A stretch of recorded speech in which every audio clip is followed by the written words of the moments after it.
speaking of odd tempos, I did a piece called BLEATH on this War Stories CD.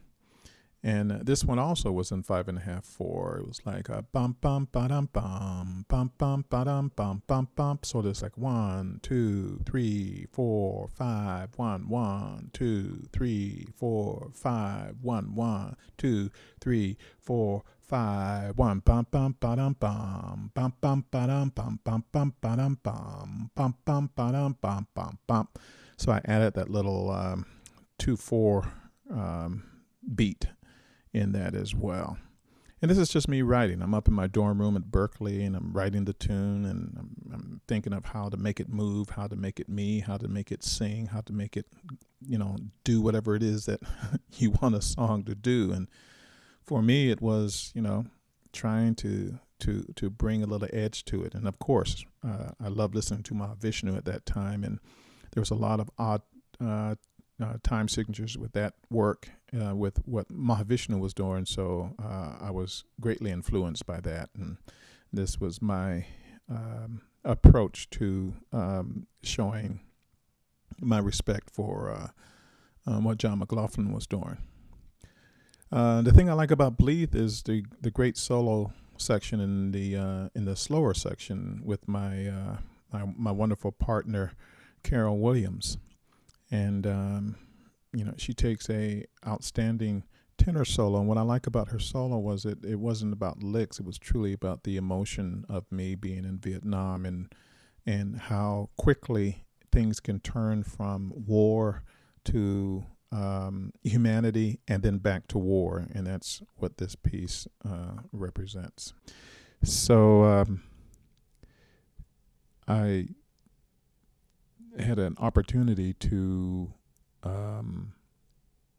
talk with the Pulitzer Prize winning author Studs Terkel here in Chicago. And he listened to some of my music, and I asked him if he would recite some of the verbiage from the liner notes. He has such a predominant voice. So he said he would, and here's his introduction to BLEATH. Once you settled and got numb, it was tolerable, until something shook you and woke you up to war's reality. Thank God for whatever diversion could quickly mask it again.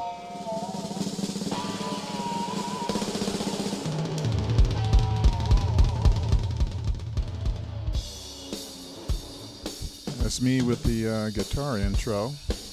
I did the similar kind of thing on the intro to Manic Depression on my tracking album.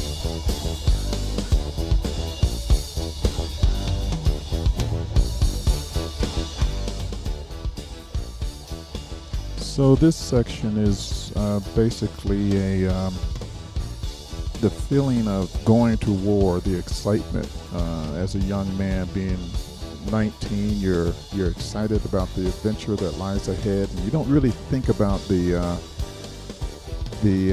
consequences of war. You just sort of you're all excited, you're all pumped up, and you're ready to go and do it.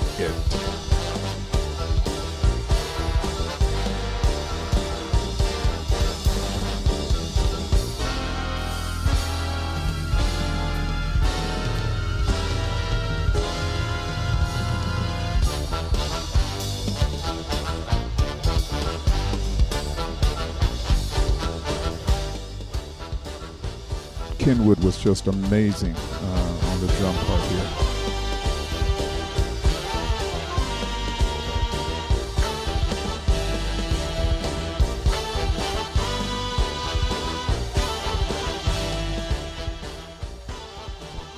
So we lead up to all this excitement, and then reality sort of sits in. And one of the things when I was in Vietnam that sort of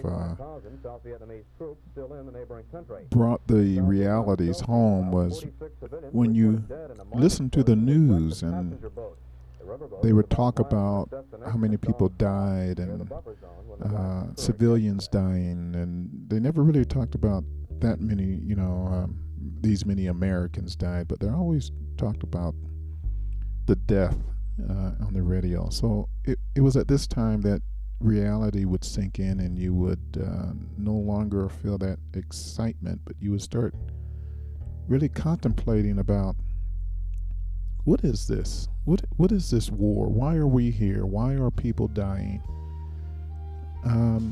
But of course, there's not much places for you to research.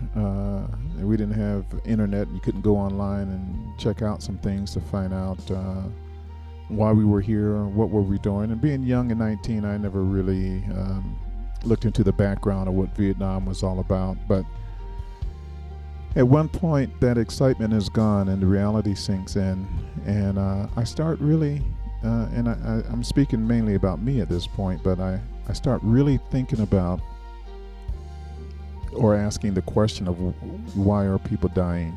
What is it that makes this so important? And I just think about it. And this is where Carol's solo comes in, and this is the most unbelievable tone on a tenor saxophone I've ever heard, and she knew what I was feeling, and she does such a great job with the solo here on tenor saxophone.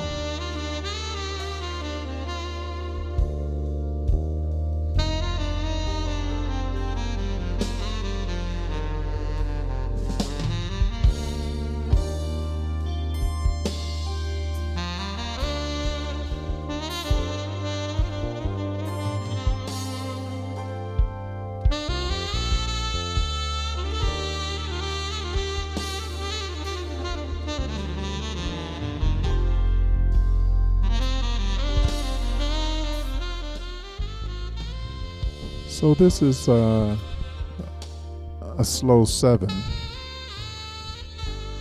I wanted to sort of obscure the metric time here by having what sounds like a pickup actually be the downbeat. I've done that in some other works as well, like in my the melody and key motion off of my tracking album. But the bass actually on 1 is leading to the tonic on 2 in the 7, and that kind of gives it a feel that there's something a little bit mysterious about what's going on in the harmonically as well as rhythmically.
So after a while, you stop contemplating. You stop trying to rationalize what the war is, what's going on, why are people dying.